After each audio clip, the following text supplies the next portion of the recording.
Hello students, welcome to Biomentors classes online. Today we are going to discuss the next topic in our chapter mechanical properties of fluid और आज हम लोग यहाँ पर बेटा अपने चैप्टर के अंदर में लास्ट टॉपिक पर पहुँच चुके हैं और वो है बेटा कैपिलैरिटी एंड कैपिलरी एक्शन। सो इसके बाद में ये यहाँ पर आपका थियोरी पार्ट पूरी तरह से फिनिश हो जाएगा। इसके बाद में हम लोगों को डिस्कस करने हैं इस चैप्टर के न्यूमेरिकल्स। ठीक है, सो न्यूमेरिकल्स की यदि मैं बात करता हूँ तो एक पूरा लेक्चर हम लोग सिर्फ और सिर्फ न्यूमेरिकल्स डिस्कस करेंगे। सो इस लेक्चर को देखने के तुरंत पश्चात आपको एक काम करना है कि पूरे फॉर्मूले जितने ही इस चैप्टर में पढ़ाए गए हैं उन सारे फॉर्मूलाज को आपको बेटा रिवाइज करके आना है, एक बार देख के आना है। छोटे छोटे से जो कॉन्सेप्ट्स आ सकते हैं उनको देखना है, ताकि जब हम लोग यहाँ पर न्यूमेरिकल की प्रैक्टिस कर रहे हों तो आपको कोई परेशानी ना हो सकता है ये लेक्चर थोड़ा सा छोटा रह जाए, ठीक है, लेकिन डरने की कोई बात नहीं है। कैपिलैरिटी हमारे पास में यहाँ पर पढ़नी है तो ठीक है, हम लोगों ने भैया हेडिंग डाल दी कैपिलैरिटी। ठीक है, अब ये कैपिलैरिटी का जो फिनोमिना है वो बेसिकली क्या चीज़ है, क्या है। सो आप लोगों ने कभी ऑब्जर्व किया होगा जैसे पेड़ों में पानी जो है, तो देखो पेड़ों में जो पानी ऊपर चढ़ जाता है आपने कभी देखा होगा रूट्स के थ्रू। देखा, कितने लोगों ने देखा है, देख लिया है ना, क्या बात है। आपकी आंखें तो मतलब एक्सरे विजन है लगता है आपका, कि आप पानी को देख पाते हैं कि ये रूट्स में से पानी ऊपर चला जाता है, चढ़ जाता है। वो देखा है क्या आपने कभी? नहीं ना देखा होगा, हाँ, बट मालूम है कि ऐसा होता है ना। चलो कोई बात नहीं। अब हम लोग कह रहे हैं तो ये जो राइज ऑफ द वाटर है, एक जब कभी भी हमारे पास में कोई पतली ट्यूब हो, कोई भी बहुत ही पतली ट्यूब होगी, तो उसके अंदर में आप पाओगे कि जो वाटर का लेवल है वो बाहर के वाटर लेवल के कंपैरिजन में थोड़ा सा ऊपर चढ़ जाता है, थोड़ा सा क्या हो जाता है, ऊपर चढ़ जाता है। तो इसको किसी ट्यूब के अंदर में राइज ऑफ द वाटर और फॉल ऑफ द वाटर, कोई जरूरी नहीं कि हमेशा वाटर पानी जो है लिक्विड जो है वो ऊपर ही चढ़े, नीचे भी जा सकता है, वो डिपेंड करता है सिचुएशन टू सिचुएशन। लेकिन हम लोगों को जो यहाँ पर पढ़ना है वो राइज ऑफ द वाटर के बारे में ही पढ़ना है। So that action is called as capillary action. That action is what? Capillary action, या इसे हम लोग कैपिलैरिटी कहते हैं। ठीक है, कोई दिक्कत होगी? श्योर, आगे बढ़ सकता हूं मैं? डेफिनेशन लिखनी है तो लिख लीजिए। ठीक है, क्या है? The rise of liquid, the rise of liquid in thin, या बोलो अल्ट्रा थिन या वेरी थिन ट्यूब।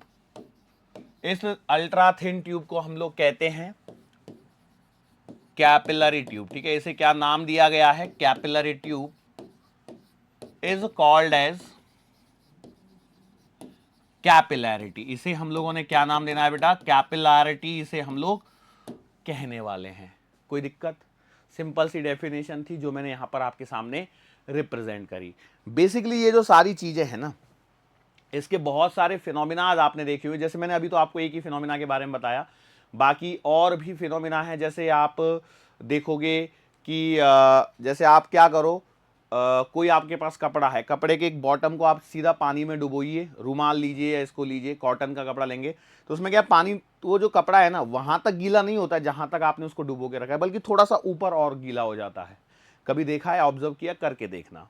या जो पेन होते हैं उसमें जो इंक ऊपर चढ़ जाती है वो भी इसी प्रकार, इसी के कारण होता है, क्योंकि उसकी भी ट्यूब जो होती है, वो डायमीटर जो होती है वो बहुत ही पतली होती है। ऐसा ही होता है कि नहीं होता है? बिल्कुल सही बात है। अब ये है हमारे पास में कैपिलैरिटी, जिसको हम लोगों को समझना है।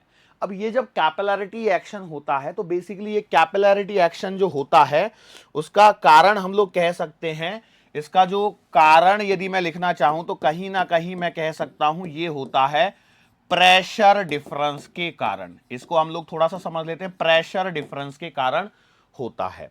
अब प्रेशर डिफरेंस का मतलब कैसे? जैसे मान के चलो कहीं पर ये एक मैंने लिक्विड की सरफेस बनाई, ठीक है, लिक्विड की एक सरफेस बना दी, यहां पे लिक्विड है। अब यदि ये प्लेन सरफेस बनी है तो यहां पर यदि कोई मॉलिक्यूल है, यहां पर यदि कोई मॉलिक्यूल है, तो बेटा इन पर जो लगने वाले जो नेट फोर्सेस होते हैं ना वो सेम होते हैं। इन पर लगने वाले नेट फोर्सेस क्या होते हैं? सेम होते हैं। तभी ऐसा पॉसिबल है कि आपकी जो सरफेस बन रही है वो आपकी एक प्लेन सरफेस बन रही है। ठीक है, लेकिन यदि मान के चलो आपके पास में कहीं ये प्लेन सरफेस ना बनते हुए कोई ऐसी सरफेस बन रही है,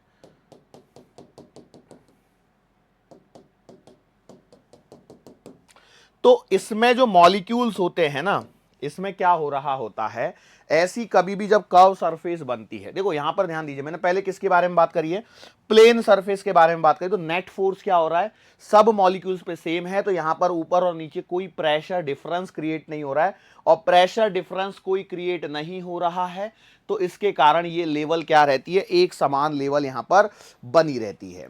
लेकिन जब कभी हमारे पास में ऐसी सिचुएशन आती है, कैसी सिचुएशन आती है, ऐसी यदि कोई सरफेस बन रही है, तो ऐसी सरफेस बनने का रीजन क्या होता है कि जहां पर आपका एडहेसिव फोर्स जो होता है, मैं इसको इतना क्यों लिख रहा हूं, एडहेसिव फोर्स जो है वो कोहेसिव फोर्स से बड़ा होता है। यदि एडहेसिव फोर्स कोहेसिव फोर्स से बड़ा होगा तो मतलब क्या है, देखो इसको आपने किसी ना किसी कंटेनर के अंदर में रखा होगा, तो यहां पर लगने वाले मॉलिक्यूल्स के ऊपर में नेट अपवर्ड फोर्स आ जाता है, और ये जो लिक्विड के जो मॉलिक्यूल्स हैं वो इस कंटेनर की वॉल के सहारे सहारे ऊपर की तरफ चढ़ने की कोशिश करते हैं, क्योंकि एडहेसिव फोर्स जो है वो कोहेसिव फोर्स से ज्यादा है, तो यहां पर अपवर्ड डायरेक्शन में एक नेट फोर्स जनरेट हो जाता है, और ऐसा होने के कारण यहां पर एक प्रेशर डिफरेंस भी क्रिएट होता है। और वो जो प्रेशर डिफरेंस होता है, वो बेसिकली प्रेशर डिफरेंस की मैं बात करूं तो मैं एक मीन सिंपल बात कहते हैं कि जो प्रेशर है वो कॉनकेव साइड में ज्यादा होता है। क्यों? क्योंकि net resultant force upward direction में है, और net resultant force upward direction में क्यों है, क्योंकि ये ऐसी सिचुएशन बन रही है जहां पर एडहेसिव फोर्स और कोहेसिव फोर्स में एडहेसिव फोर्स जो है वो बड़ा है। लेकिन कभी कभी आपके पास में यही सरफेस लिक्विड की ऐसे भी तो बन सकती है, बन सकती है कि नहीं बन सकती है। जरा आप यहां पर सोचिए कि क्या हुआ होगा, तो यहां पर आप क्लियरली कह सकते हैं कि यहां पर जो है कोहेसिव फोर्स बड़ा है compare to adhesive force.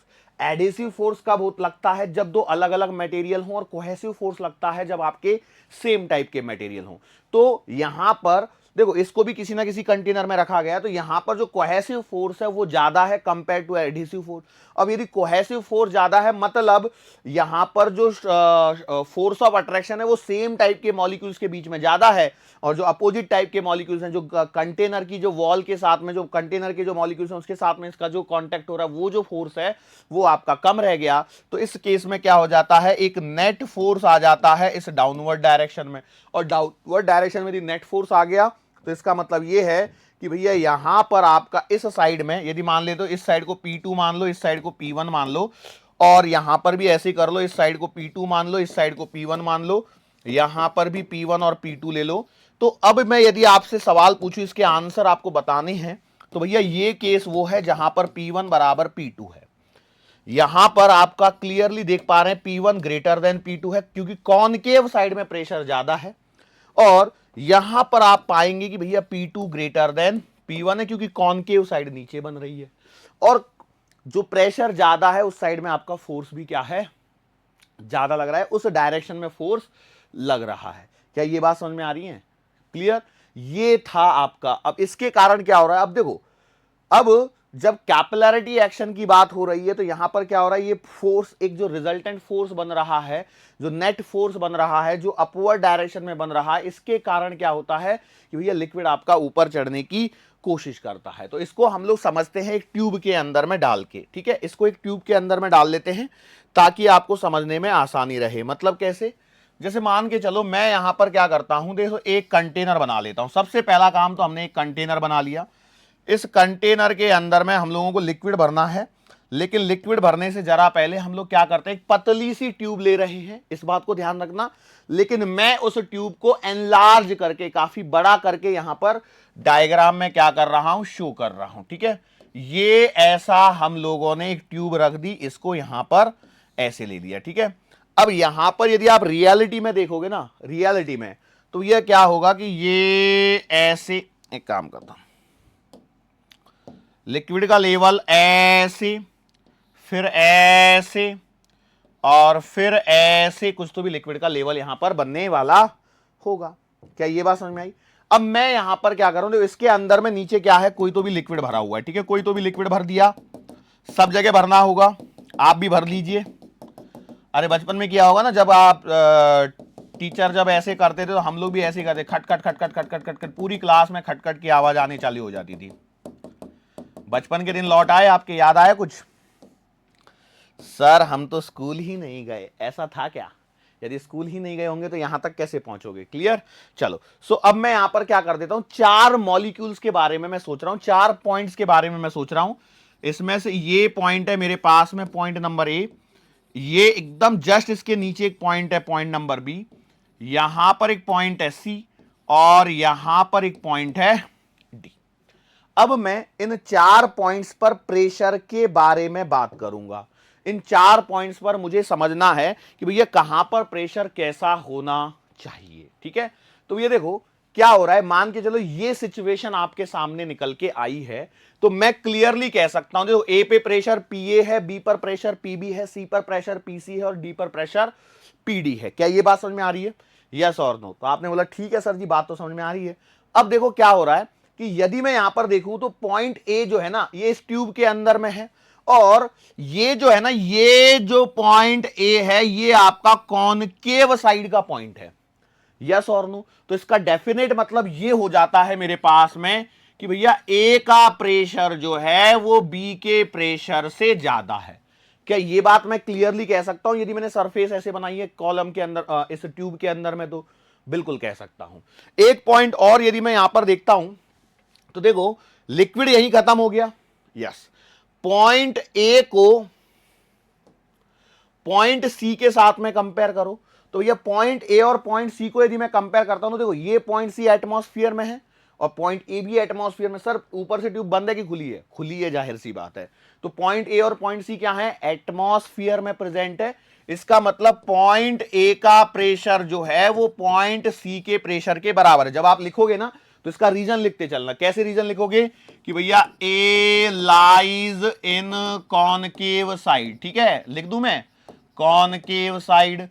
Okay, इसके लिए ए का प्रेशर ज्यादा। ए और सी में क्या हो रहा है? A and C are in atmosphere. ठीक है, कॉन्सेप्चुअल क्लैरिटी के लिए ये बातें लिखी जा रही है, बाकी कोई दिक्कत नहीं है। अब दूसरा और 2 पॉइंट्स के बारे में सोचो, सी और डी पॉइंट के बारे में सोचो। तो सी और डी जो पॉइंट है वो एक प्लेन सरफेस के साइड के पॉइंट है। सी और डी जो है वो प्लेन सरफेस के साइड के पॉइंट्स हैं। इसका मतलब क्या हो जाएगा कि भैया pressure at C will be equals to pressure at D. यदि सरफेस प्लेन है तो भैया प्लेन सरफेस है तो मतलब हम लोग कह सकते हैं यहां पर प्लेन सरफेस के दोनों साइड के पॉइंट्स हैं। यदि प्लेन सरफेस बन रही है तो इसका मतलब दोनों साइड का प्रेशर क्या होना चाहिए? सेम होना चाहिए। अच्छा, अब यहां पर कुछ चीजों को देखो, यहां पे कुछ चीजें आपके सामने निकल के आ रही हैं। वो क्या है कि भैया ए जो है वो तो बी से बड़ा है और ए खुद सी के बराबर है, और एक साइड में मैं कह रहा हूं सी डी के बराबर है। एक बात को समझिए, ए जो है वो बी से तो बड़ा है, इतना तो तय हो गया। अच्छा, सी और डी आपस में बराबर है, सी और डी का प्रेशर आपस में बराबर है। ओके, अब इनका जो लेवल है ना वो सेम है, मतलब अभी यहां पर बी और डी का लेवल सेम है और सी और ए का लेवल भी सेम है। तो अब आप सोचिए यहां पर कुछ चीजों के बारे में यदि आप देखोगे तो यहां पर आप क्लियरली कह सकते हो कि भैया जो ए है, ए जो है, ए का जो प्रेशर है वो डी से बड़ा होगा या छोटा होगा? तो आप बोलोगे सर ए का प्रेशर डी के बराबर होगा या छोटा होगा। यहां पर देखिए इक्वेशंस को, इस वाले को देखिए भाई, ये दोनों पीसी पीसी कट गए तो मैं कह सकता हूं कि भैया ए का जो प्रेशर है वो डी के प्रेशर के बराबर है। यस और नो? एक पॉइंट और है मेरे पास में, वो ये है कि भैया ए का प्रेशर जो है वो बी से बड़ा है। भैया P A is greater than P B, so it implies I can say that कि भैया डी का प्रेशर जो है वो बी के प्रेशर से क्या है? बड़ा है। डी का प्रेशर बी के प्रेशर से क्या है? बड़ा है। लेकिन जब मैंने इन पॉइंट्स को अज्यूम किया है तो मैंने क्या बोला है? Both lie at the same level.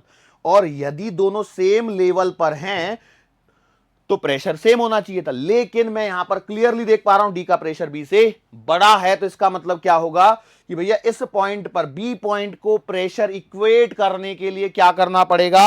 अपने लेवल को चेंज करना पड़ेगा। और इस प्रेशर चेंज के कारण अपना बी जो है, बी क्या करेगा? बी अपने आप को पाएगा कि वो मोशन कर सकता है, मतलब this point can move inside the tube, so इसके कारण B will change its position, B will change its position.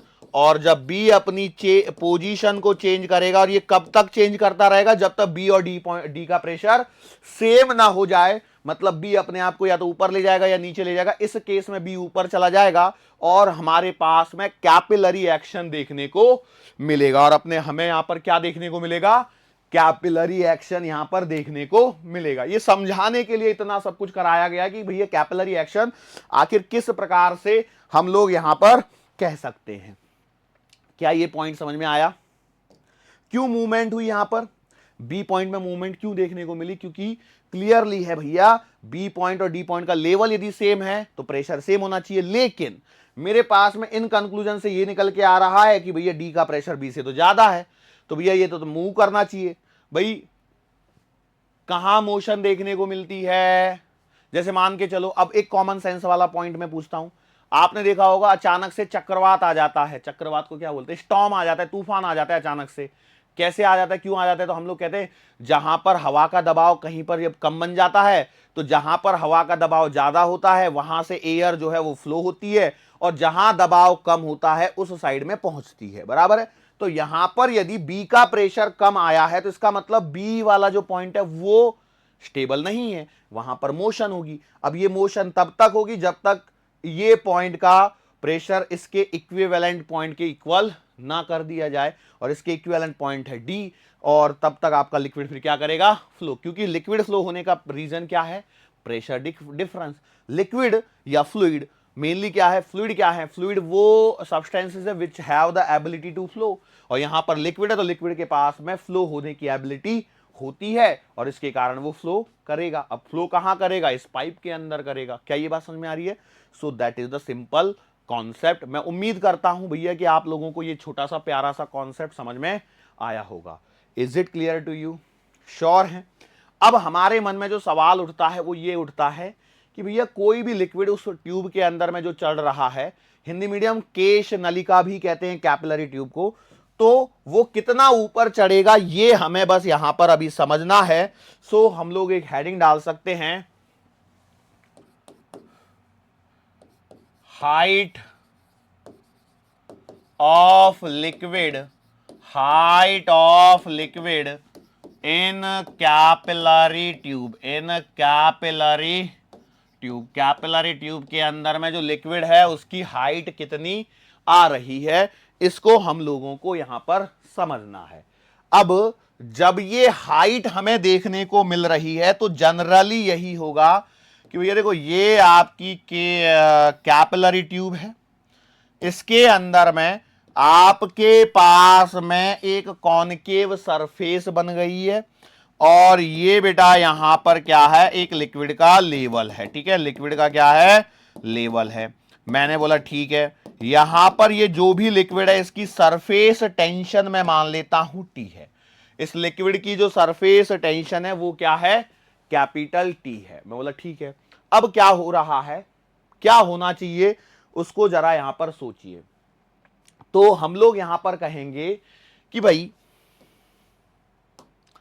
इस लिक्विड की सरफेस पर यदि मैं थोड़ा सा ध्यान देके चीजों को देखूं, थोड़ा सा एकदम छोटा सा ध्यान दीजिए, तो क्या होगा, यहां यदि मैं एक टेंजेंट ड्रॉ करता हूं तो this is my angle theta. ठीक है, और सिमिलर वे में यहां पर भी होगा, और ये वाला एंगल थीटा ही होगा। दोनों सेम ही होंगे, अलग अलग तो नहीं होंगे, बस हम बनाते समय थोड़ा सा ऐसा बना लेते हैं। अब क्या होगा, यहां पर जो भी लिक्विड का एक मॉलिक्यूल है उसका एक क्या होगा, वेट होगा, W बराबर mg, और W बराबर mg जो है वो डाउनवर्ड डायरेक्शन में लगेगा। मैं बोला ठीक है सर जी, कोई दिक्कत वाली बात नहीं है, लेकिन यहां पर क्या है, कुछ चीजों को और समझिए। वो कुछ चीजें बेसिक चीजें, एकदम एकदम बेसिक। देखो आज का लेक्चर मतलब पता नहीं इतना लंबा कैसे खिंच गया, 20 मिनट के अंदर में तो खत्म हो जाना चाहिए, पर 20 मिनट में तो मैं यहाँ डेरिवेशन पे पहुंचा। एक्चुअली क्या मेरे का ज्यादा टाइम लग गया उन चीजों को एक्सप्लेन करने में, कोई बात नहीं। अब यहां पर एक बेसिक सी बात देखिए, क्या हो रहा होगा कि यहां पर कहीं ना कहीं आपका क्या है कि ये जो लिक्विड सरफेस है that tries to minimize its, this liquid surface tries to minimize its area, surface area को कम करने की कोशिश करती है, और ये यहां पर सिचुएशन बनने लगती है। और जब ऐसा होगा तो यहां पर क्या होगा कि भैया आपका एक सरफेस टेंशन का फोर्स लगेगा, और ये यहां पर हम लोगों ने टी मान लिया, ये एंगल थीटा, तो बेटा ये वाला एंगल भी थीटा। इसके दो कंपोनेंट बनेंगे, एक इधर बनेगा टी साइन थीटा, और बेटा एक इधर बनेगा टी कॉस थीटा। बिल्कुल सिमिलर वे में यहां पर ऐसे बना दीजिए, इधर में टी बन जाएगा, इधर का एक कंपोनेंट और इधर का एक कंपोनेंट, तो ये है बेटा टी कॉस थीटा और ये है आपका टी साइन थीटा। इसकी रियलिटी को समझिए बेटा, ये रियलिटी में यदि आप देखोगे ना तो ये ऐसे नहीं लग रहा है, ये है आपका एक सरफेस, ठीक है, और यहां पर जो टी लग रहा है ना वो कुछ इस प्रकार से लग रहा है, ये टी कॉस थीटा का जो कंपोनेंट निकल के आया है, ठीक है। बात समझ में आ रही है? नहीं तो पता लगा ऊपर ऊपर समझ लिया, तो ये है आपका वो टी कॉस थीटा जो आपका ऊपर लग रहा है, ठीक है। क्या ये पॉइंट समझ में आ रहा है? ये जो डायग्राम है उसका 3D रिप्रेजेंटेशन कुछ इस प्रकार से बनेगा, नहीं तो पता लगा टी साइन थीटा कैंसल और टी कॉस थीटा और T cos theta 2 cos theta हो गया, और ये जो 2 टी कॉस थीटा जो आ रहा है उसको आपने mg के इक्वल कर दिया और कहानी को आगे बढ़ा दिया। ऐसे नहीं करना है। बेसिकली ये जो नेट फोर्स लग रहा है अपवर्ड डायरेक्शन में वो कितना लग रहा होगा? सो आप कहेंगे sir ji net upward force की यदि मैं बात करता हूं तो ये लगेगा surface tension into surface tension का component T cos theta into ये पूरी लेंथ जो है 2 पाई आर। क्यों? क्योंकि देखो सरफेस टेंशन को डिफाइन किया गया है force per unit length, so it implies force को डिफाइन किया जाएगा सरफेस टेंशन इनटू लेंथ, बराबर है। अब ये जो लेंथ है बेसिकली ये लेंथ क्या है? सरकमफेरेंस, मतलब आप एफ बराबर लिखोगे, टी की जगह आपने लिखना है टी कॉस थीटा और लेंथ की जगह आ जाएगा 2 पाई आर। सो बेटा जो अपवर्ड फोर्स लगेगा वो लगेगा 2 pi are T cos theta. अब इस फोर्स के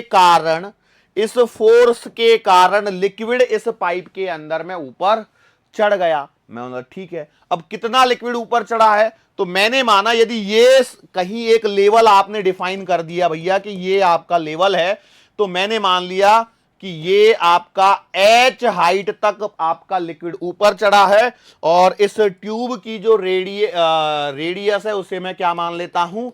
r मान लेता हूं। भाई इतना लिक्विड जो है वो ऊपर चढ़ गया।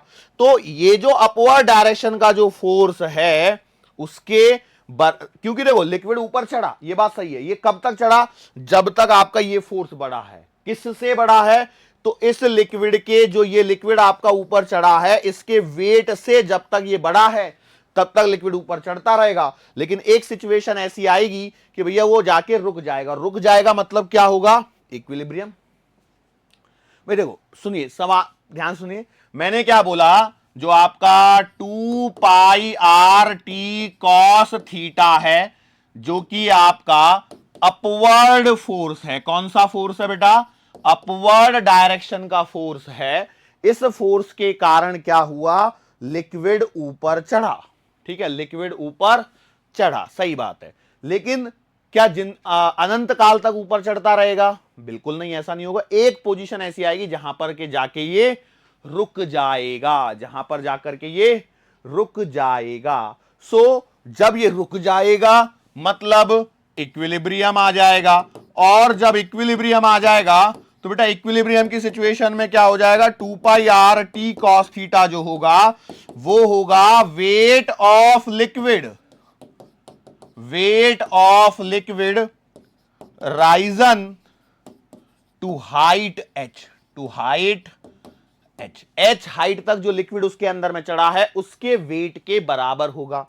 तो मैंने बोला ठीक है सर जी, और यदि ऐसा कर रहा हूं तो मैं लिख देता हूं 2 pi are T cos theta बराबर वेट का मतलब mg। अब m क्या है? मास। अब उसका मास कैसे मेजर करें भाई? ये भी एक परेशानी है। मास डायरेक्टली ऐसा तो नहीं है ट्यूब में से बाहर निकाल लोगे।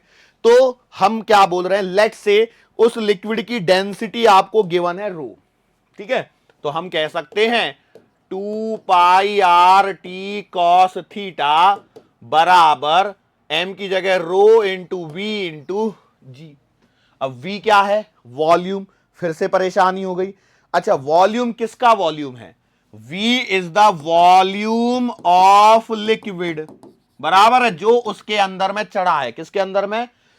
कैपिलरी ट्यूब के अंदर में। अच्छा ये कैपिलरी ट्यूब है मतलब ये एक तरह से सिलेंडर है, और सिलेंडर का जो वॉल्यूम होता है उसे मैं पाई आर स्क्वायर एच लिख सकता हूं। यस और नो? यदि इस बात को आप सहमत हैं तो भैया आप लिख दीजिए 2 pi are T cos theta बराबर rho into pi r square h volume, और ये हो गया आपका जी। कैंसलेशन करिए, एक पाई से एक पाई जाएगा, एक आर से एक आर जाएगा, और कुछ कटने लायक है क्या? नहीं। तो आपके पास में बचेगा 2t कॉस थीटा बराबर रो जी एच आर। ये बात समझ में आई? यस और नो? तो आपने बोला ठीक है। यहां से आप हाइट का फॉर्मूला निकाल लीजिए। तो हाइट का जो फॉर्मूला आएगा h बराबर ये आएगा 2t cos theta upon rho g r. बोलो यस और नो? So that's it. ये आपके पास में यहां पर फॉर्मूला आ गया। Height of liquid column in capillary tube h बराबर 2t cos theta rho g r. Yes और नो? अच्छा, प्योर वाटर के केस में क्या होता है बताओ? प्योर वाटर के केस में theta angle of contact zero, और एंगल ऑफ कांटेक्ट जीरो हो जाएगा तो हम लोग कह सकते हैं प्योर वाटर मतलब प्योर वाटर ग्लास कॉम्बिनेशन। इस बात को ध्यान रखना, प्योर वाटर और प्लस ग्लास का कॉम्बिनेशन यदि आपने लिया है तो इसका मतलब थीटा बराबर 0 degree. So it implies cos theta बराबर कॉस 0 बराबर 1। तो उस केस में आपके पास में जो h आएगा height of water column, that will be 2t upon rho g r. Yes और नो? तो आपने बोला ये क्लियर? यस और नो? अब यहां से इस फॉर्मूले को जरा मैं ले लेता हूं। h बराबर आ रहा है 2t cos theta upon rho g r. तो यहां पर देखिए कुछ चीजें क्या निकल के आ रही हैं, पॉइंट्स, कि भैया height of the liquid in capillary tube depends on, पहला पॉइंट सरफेस टेंशन पर डिपेंडेंसी है। यस और नो? यस। दूसरा पॉइंट एंगल ऑफ कांटेक्ट पर डिपेंडेंसी है, एंगल ऑफ कांटेक्ट पर डिपेंडेंसी है। यस। तीसरा पॉइंट रेडियस ऑफ ट्यूब पर डिपेंडेंसी है, radius of capillary tube. Yes. चौथा डेंसिटी ऑफ लिक्विड पर डिपेंडेंसी है, डेंसिटी ऑफ लिक्विड पर डिपेंडेंसी है। हालांकि ग्रेविटी पर भी डिपेंडेंसी है, लेकिन उसका सवाल जनरली नहीं पूछते हैं। लेकिन अब जैसे मान चलो किसी प्लेस पर ग्रेविटेशनल एक्सेलरेशन को ही चेंज कर दिया, तो यही होता है देखो कॉन्सेप्ट। और क्या है कॉन्सेप्ट?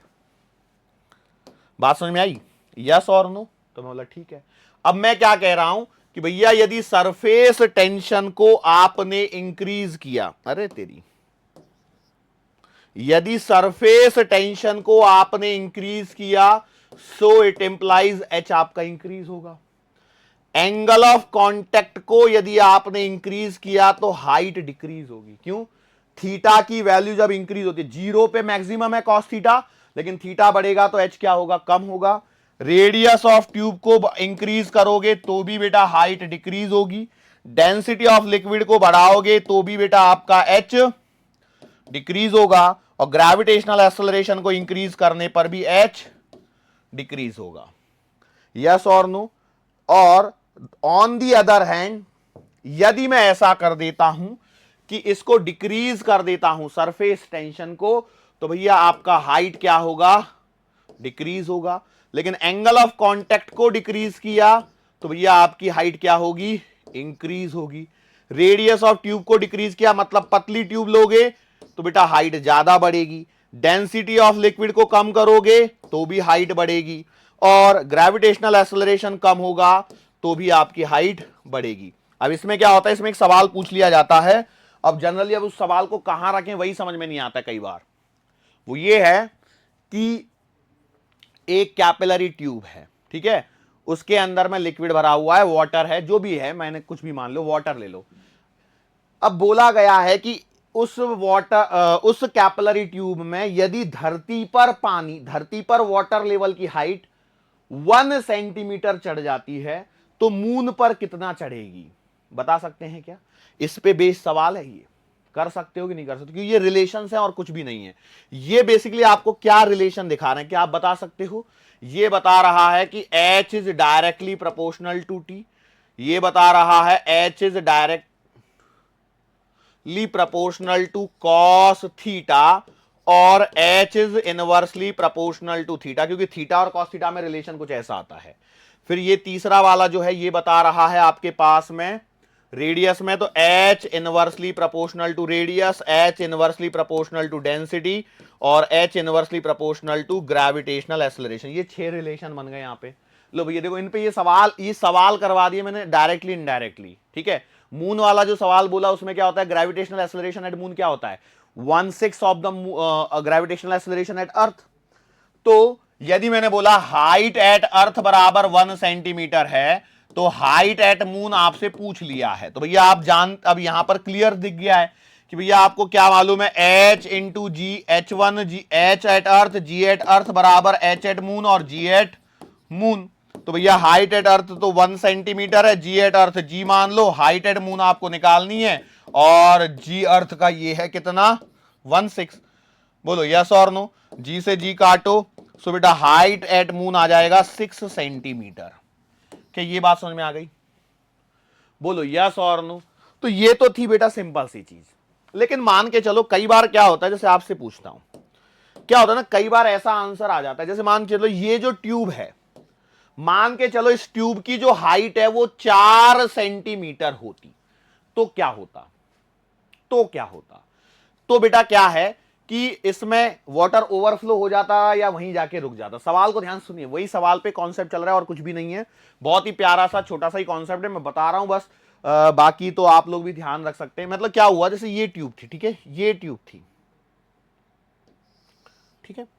अब मान लीजिए इस ट्यूब की बात करें तो देखो, इसमें धरती पर जब थी तो ये 1 सेंटीमीटर पे बेटा यहां पर लिक्विड चढ़ रहा था। ये टोटल जो है ये है आपका 4 सेंटीमीटर का, मार्किंग कर दो, ठीक है। 1 सेंटीमीटर यहां पर हो गया, ये 2 मान लो, ये 3 मान लो और ये 4 मान लो, ठीक है।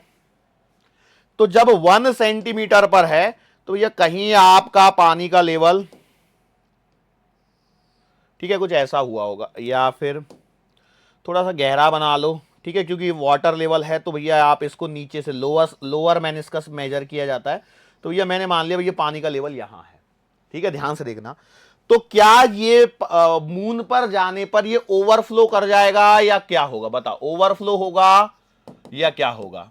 तो बेटा इसका आंसर है ओवरफ्लो नहीं होता है, बल्कि क्या होता है, ये जो रेडियस ऑफ कर्वेचर है वो चेंज हो जाती है और ये ना एकदम फ्लैट जैसा सरफेस बन जाता है।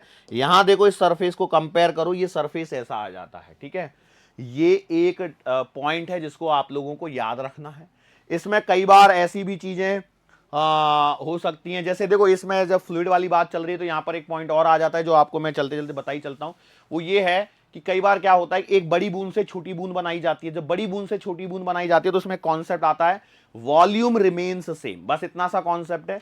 मतलब जैसे मान के चलो हमारे पास में एक बड़ी बूंद है, ठीक है, जिसकी रेडियस है कैपिटल आर, और इससे मैंने बोला कि n small drops of small r radius are form.